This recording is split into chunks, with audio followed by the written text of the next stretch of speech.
இந்த செவ்வாய் பாதிக்கப்பட்டிருந்தால் அவங்களுக்கு என்னெல்லாம் வரும், பிரச்சனை வரும்னா வீடு, மன, வாகன வசதி வாய்ப்பு, சுகம், சௌகரியம்லாம் பாதிக்கப்படக்கூடிய அமைப்பு இருக்கும். நோய் நொடி ஏற்படும், கடன் ஏற்பட்டிருக்கலாம், சண்டை சச்சரவு இருக்கலாம், வம்பு வழக்கில் சிக்கலாம், போலீஸ்காரங்களால் தொல்லைகள் ஏற்படலாம், சும்மா இருக்கிறவங்க கூப்பிட்டு வச்சு சந்தேகப்பட்டு ஸ்டேஷனில் உட்கார வச்சு பெயிண்ட் அடிச்சுட்டு போடான்னு சொல்லலாம். எது வேணாலும் பண்ணலாம். இந்த மாதிரிலாம் நடக்கும். அதுக்கு காரணம் செவ்வாய் பலவீனம்னு அர்த்தம்.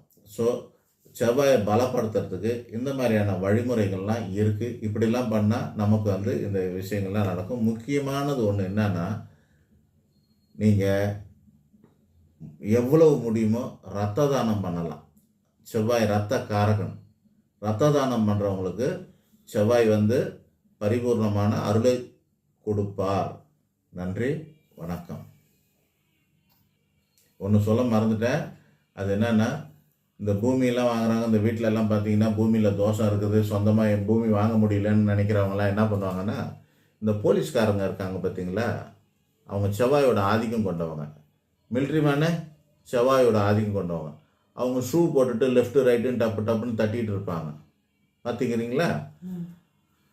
ஆனால் அப்படியேப்பட்டவங்களுக்கும் என்ன ஆகும்னா, பெரும்பாலான போலீஸ்காரர்கள், பெரும்பாலான மிலிட்ரி மேன்கள் சொந்த வீட்டில் குடியிருக்க மாட்டாங்க.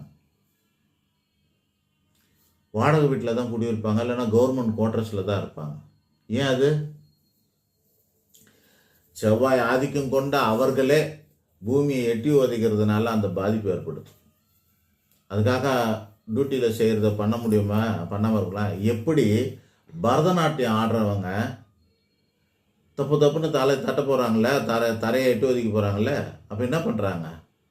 பூமியை வணங்கி பூமாதேவி கிட்ட நான் தொழில் நிமித்தமாக நான் நடனம் ஆட போகிறேன், என்னை மன்னிச்சிரு அப்படின்னு வணங்கி ஆசீர்வாதம் வாங்கிட்டு பண்ணணும்.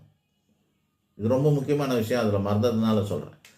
ஆக இந்த போலீஸ் துறையில், காவல்துறையில் இருக்கிறவங்களாம் ஷூ போட்டுன்னு டப்புன்னு தட்டுறதுக்கு முன்னாடி, கிரவுண்டுக்கு போகிறதுக்கு முன்னாடியே அந்த பூமாதேவியை, பூமிக்கு அரகனான செவ்வாயை வணங்கிட்டு நீங்கள் பர்மிஷன் வாங்கின்னு அந்த மாதிரி பண்ணணும்.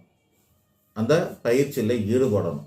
அப்போ தான் நல்லது. இல்லைன்னா சொந்த வீட்டில் இருக்கும் காலத்துக்கும் 58 வயசு வரைக்கும் 60 வயசு வரைக்கும் நீங்கள் குவார்ட்டர்ஸ்லேயே தான் குடியிருக்க வேண்டியது வரும். சரியா?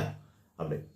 அப்புறம் வீட்டில் இருக்கிற லேடிஸுங்க என்ன பண்ணலான்னா, செருப்பை எடுத்து டபான்னு தூக்கி தூசி தட்டுறாங்க. செருப்பு என்ன பண்ணுவாங்க? துடைக்க வேண்டியது தானே. தூசியாக இருந்ததுன்னா டப்புன்னு போட்டாங்கன்னா அது தூசியெல்லாம் பறந்துடும், அப்புறமா காலில் மாட்டின்னு ஓடிடுவாங்க.